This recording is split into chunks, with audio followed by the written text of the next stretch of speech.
Hi,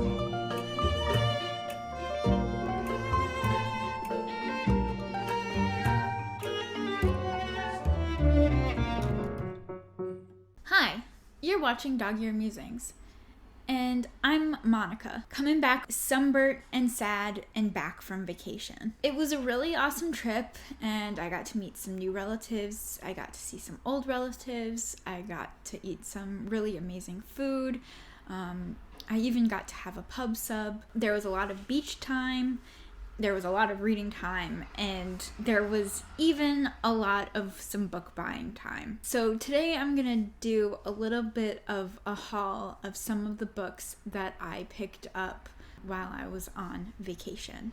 The first book is Leave the World Behind by Rumaan Alam. Now, this was a book that I wasn't intending to buy, but I got it at the local library. If you don't know me, I tend to go, whenever I'm on vacation, I like to go to the local library whenever I get the chance, just so that I can see how the libraries are.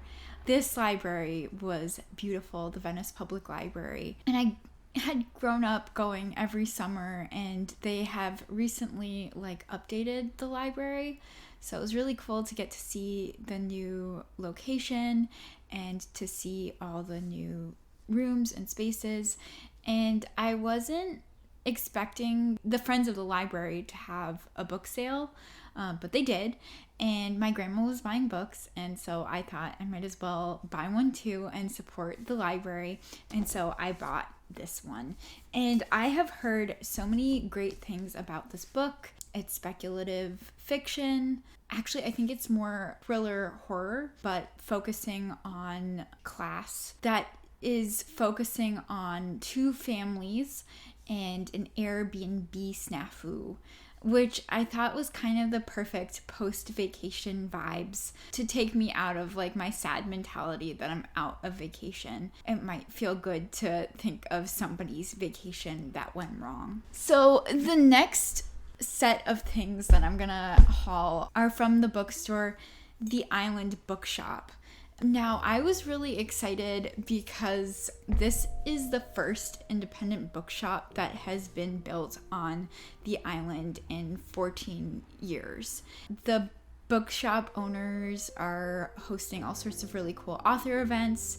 They have a really cool collection of books, a lot of new releases, and children's books, as well as books that are written by local authors or books that kind of talk about the island itself or Florida in general and all of the fun and historical things that have happened on the island itself. And so it was really cool to get to see this new shop, and I spent some money there. Things I bought was this really cute mug that I'm excited to use.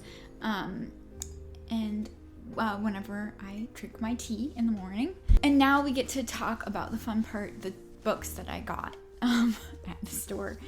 One of the books that I picked up was Like Water for Chocolate by Laura Esquerel. And this is a book that I've read before, but I was very young when I read it. It is, from what I remember, a intergenerational story that focuses on a couple of women as well as their kind of connection to food and how food brings them together. There is a lot of magical realism, and I'm really excited to reread this book because I've heard a lot of booktubers that I really enjoy watching talking about this book, and I vaguely remember reading it, and I know that the themes are ones that I really enjoy reading now, so I'm really excited to reread this book and kind of refresh my memory. When I read this book, I wasn't really interested or excited about cooking, and now that I know that there's a possibility to cook some of these recipes and talk about this book in those contexts, I'm really excited to potentially even make a video about this book again. And another book that I picked up is by a new to me author, Anna Gavalda. This book is called Life Only Better, and honestly, I picked this book up because it's a Europa edition. If you've read My Brilliant Friend by Anna Ferrante, then that publisher probably seems familiar to you. Now, I'm waiting for the My Brilliant Friends graphic novel edition to come out, but I thought that this would be kind of fun while I wait for that. Now, this book is actually two novellas kind of stitched together, written by two characters. From my interpretation of the jacket cover, I think these two characters are potentially love interests, kind of bound together by a lost backpack. And I'm really excited to see how these two stories play out. Gavalda is apparently a really well-known writer in France. She lives in Paris and has written a bunch of stuff, and she's also a journalist.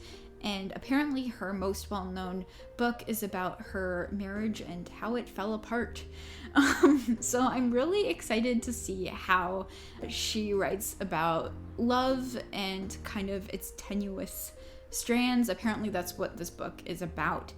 So I'm looking forward to reading something a little new to me. I'm really excited to have these books as a reminder of my vacation. I am going to add them to my ever-growing TBR of things that I need to get read.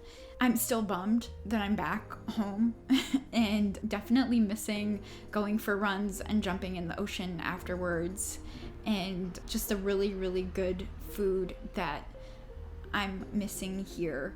But gonna enjoy the books that I have on my bookshelf at home and trying to think of fun things to do here in the Midwest in the meantime when I can plan my next vacation away. Anyway, I definitely have gotten rusty in front of the camera, still having vacation brain. This has been Dog-Eared Musings. I'm Monica. Happy reading.